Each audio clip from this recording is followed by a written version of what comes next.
Following the Tet Offensive and the decision of Johnson not to run for a second term, the responsibility of the Vietnam War fell to the new U.S. President Richard Nixon.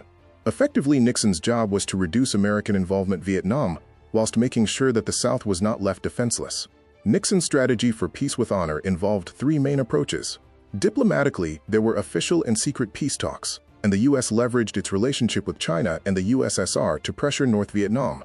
Troop withdrawal was gradual and focused on shifting combat responsibility to the South Vietnamese forces through ARVN training. This was aimed at exiting without appearing defeated. Militarily, though, Nixon actually escalated the conflict in Vietnam to put pressure on negotiations. Nixon's policy in Vietnam, or at least the bulk of it, was known as Vietnamisation.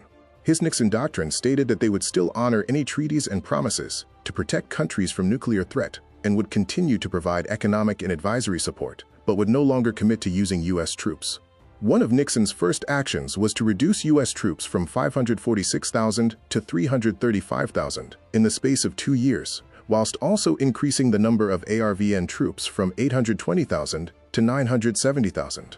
U.S. deaths dropped annually from 16,000 to 6,000, and it appeared the peace with honor was on course to succeed. There was, however, mixed reaction from the policy. The South Vietnamese felt the Americans were abandoning them, while the Viet Cong and North saw an opportunity to take over. Strangely, despite his desire for less involvement in the Vietnam War, Nixon actually escalated it into nearby Laos and Cambodia.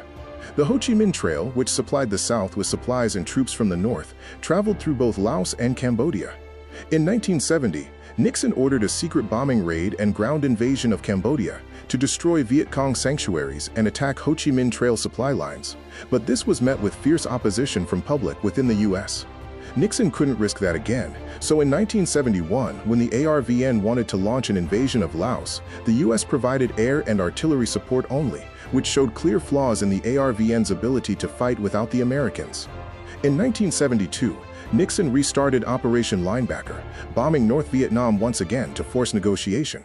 Vietnamisation had its flaws, and despite the reduction in U.S. troops, those that did remain saw the conflict as unworthy of being fought. Some resorted to massive drug abuse to cope with low morale, and others found themselves as victims of fragging when U.S. troops turned on each other, killing each other with grenades. The ARVN, though technically strengthened, saw high desertion rates and corruption within its leadership, as well as the inability in general to fight alone.